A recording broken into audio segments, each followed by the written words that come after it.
You're listening to Simple Roots Radio, episode number 151, and it's the first episode of Monday Motivation. Welcome. Welcome to Simple Roots Radio with Alexa Sherm. Alexa believes that simplicity in life is the key to achieving true and lasting health. And now your host, Alexa Sherm. Welcome back to this podcast. As always, my name's Alexa, and this is the place to get healthy, live happy, and find more joy. This is the very first episode of Monday Motivation, and I'm so glad you're here. I am pumped up to do these episodes. In fact, this wasn't actually even my idea. My business coach and mentor, Allie Worthington, told me months and months ago that she thought that Monday Motivation would be awesome to give you some encouragement to provide courage throughout your day. And so that's what my hope was with Monday Motivation, is that this would be encouraging to you as we go about this mindset series and as you walk through your everyday life, that this would give you the courage to continue. And I think so often we just get lost in confusion and overwhelm and the chaos of life, that I hope that this brings you back into a little bit more harmony, that you find a little bit more peace and some joy from these quick and short, I'm talking less than 10-minute episodes that are going to provide you some extra encouragement for the week. Now, I will tell you that there's going to be a lot of faith, because I really believe that that is the central thread where everything else is interwoven into that creates our healthy lifestyle.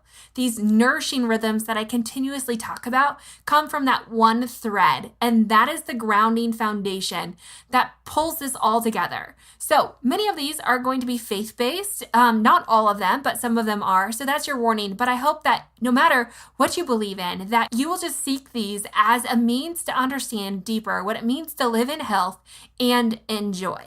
So to get started today, I want to read an excerpt from a book. Now, sometimes I'm going to be sharing quotes. Sometimes it's going to be little excerpts from books or just me rambling like I generally do. But today it's from the book called Don't Give Up by Kyle Idleman. It's his latest book, and it is so good. And it's uncovering anxiety. Now, I want to talk about anxiety because that's what we're really diving hard into this summer, is how do we overcome these anxious thoughts and this negative mindset and make it something healthy? And so I thought this was the perfect place to start, to remind you of why maybe what you're doing to try to fix anxiety isn't working and what you can do instead. So take a listen to this little excerpt out of the book by Kyle Idleman, Don't Give Up. Telling our anxieties. Have you ever tried to pray about your anxiety? Then, a few minutes in, you feel the anxiety increase? You think to yourself, this isn't working. That's because in our prayers, we often tell God about our anxieties, but we never get around to telling our anxieties about God.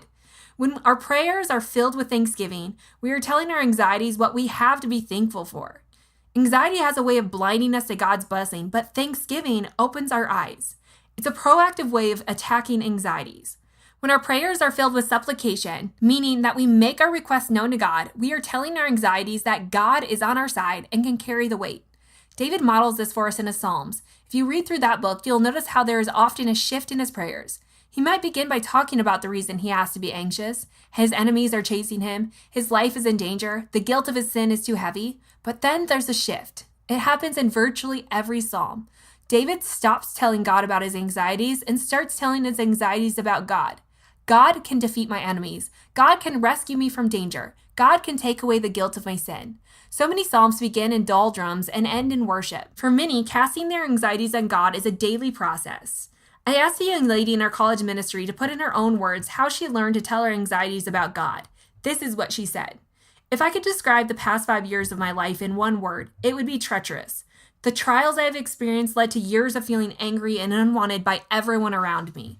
But my biggest enemy just happened to be the one who seemed to be narrating the story. I was at war with myself. For the past 5 years of my life, I've struggled with a depression that seems to have taken over every space of my body. I was so broken and weak, I couldn't even bend down to pick up the pieces of my heart and give them to the one everyone around me was saying could heal me. Healing didn't seem possible. Not on those long nights when I finally fell asleep on my tear-soaked sofa, wishing I'd ceased to exist in the morning.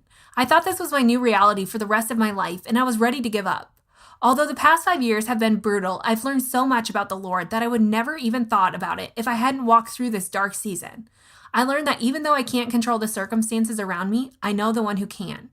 I thought I would have to spend the rest of my days crying in my bed because there was nothing else in this world for me.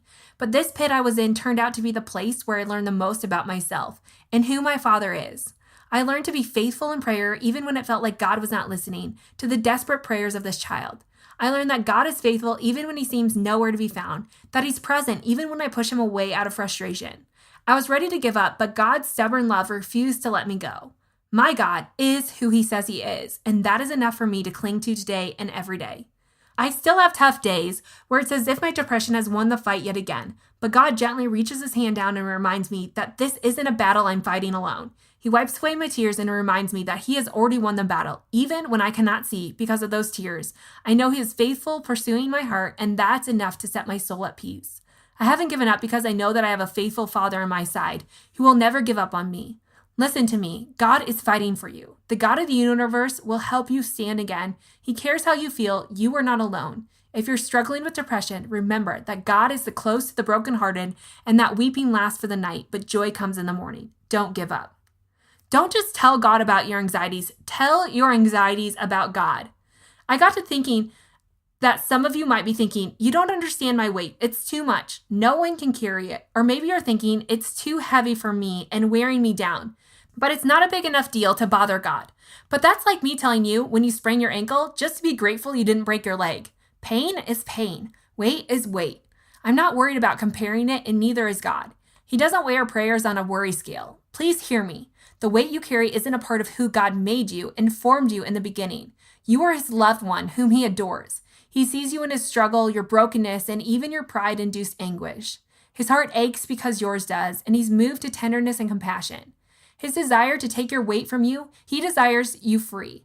What weight do you need to transfer over to God? Cast all your anxieties on him because he cares for you. In 1 Peter 5:7.